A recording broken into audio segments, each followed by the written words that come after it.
دیکھو سب سے پہلی بات تو یہ ہے کہ یہ جو تحیۃ المسجد ہے یہ آیا کہاں سے ہے؟ اس میں ایک تو رسول اللہ صلی اللہ علیہ وسلم کے فرامین ہیں کہ جب بھی تم میں سے کوئی مسجد میں داخل ہو وہ 2 رکعتیں پڑھے بغیر مت بیٹھے۔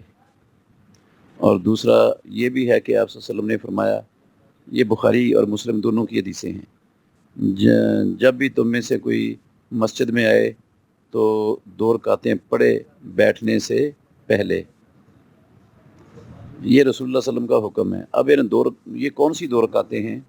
یہ کوئی الگ سے 2 رکعتیں ہیں ہی نہیں۔ اگر نماز کا ٹائم ہے، نماز کے پہلے والی سنتیں ہیں تو وہ پڑھ لیں، اور اگر جماعت کھڑی ہے، جماعت کے ساتھ آپ شامل ہو گئے ہیں تو تب بھی اس حدیث پر عمل ہو گیا ہے، ان دونوں حدیثوں پر عمل ہو گیا ہے۔ جو بندہ آ کے جماعت کے ساتھ شامل ہو گیا ہے اور اس نے جماعت کے ساتھ نماز پڑھ لی ہے، اب ہونے اس کے فرض ہی ہے، فرض ہو گیا اس کے، لیکن ساتھ ہی کیا اس کا اس حدیث پر عمل ہو گیا کہ نہیں ہو گیا؟ وہ 2 رکعتیں پڑھ کے بیٹھا ہے مسجد میں یا اس کے بغیر بیٹھا ہے؟ یقیناً وہ پڑھ کے بیٹھا ہے۔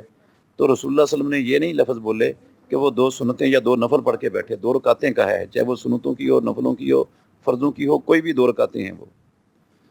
اسی طرح وہ حضرت بلال رضی اللہ عنہ، ان کی جوتوں کی آواز رسول اللہ صلی اللہ علیہ وسلم نے سنی تھی مسجد میں، تو جنت میں۔ تو اب پوچھا عمل کیا کرتے ہو؟ انہوں نے کہا جب بھی میں نے وضو کیا ہے تو 2 رکعتیں پڑھی ہیں۔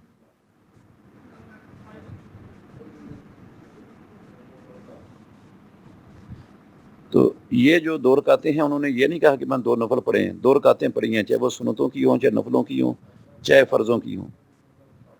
اس کو سنتوں کے ساتھ خاص کرنے کی کوئی سرے سے دلیل ہے ہی نہیں، وجہ ہی نہیں ہے کوئی جس کی بنا پر ان کو سنتوں کے ساتھ یا الگ سے نئی نماز اس کو بنایا جائے اور نئی نماز شمار کیا جائے۔ تو اس کے علاوہ رسول مکرم صلی اللہ علیہ وسلم کے بارے میں یہ صحیح حدیث ہے کہ آپ فجر کی اذان اور اقامت کے درمیان 2 رکعتوں سے زیادہ نہیں پڑھتے تھے۔ ساری زندگی آپ نے 2 رکعتوں سے زیادہ نہیں پڑھی فجر کی اذان اور اقامت کے درمیان۔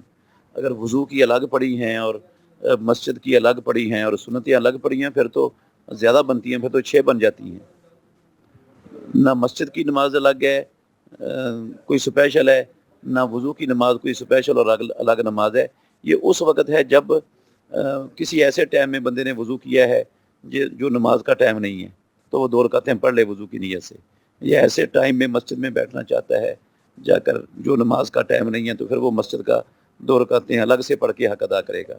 لیکن جب وہ نماز پڑھنے آیا ہے، وضو اس نے کر لیا ہے، مسجد میں آ گیا ہے مثال کے طور پر، تو اس کو فجر کی سنتیں الگ پڑھنے کی ضرورت نہیں ہے، تحیۃ المسجد الگ پڑھنے کی ضرورت نہیں ہے، اور تحیۃ الوضو الگ پڑھنے کی ضرورت نہیں ہے، کیونکہ رسول اللہ صلی اللہ علیہ وسلم نے پوری نبوی زندگی 2 رکعتوں سے زیادہ نہیں پڑھی ہیں اذان اور اقامت کے درمیان۔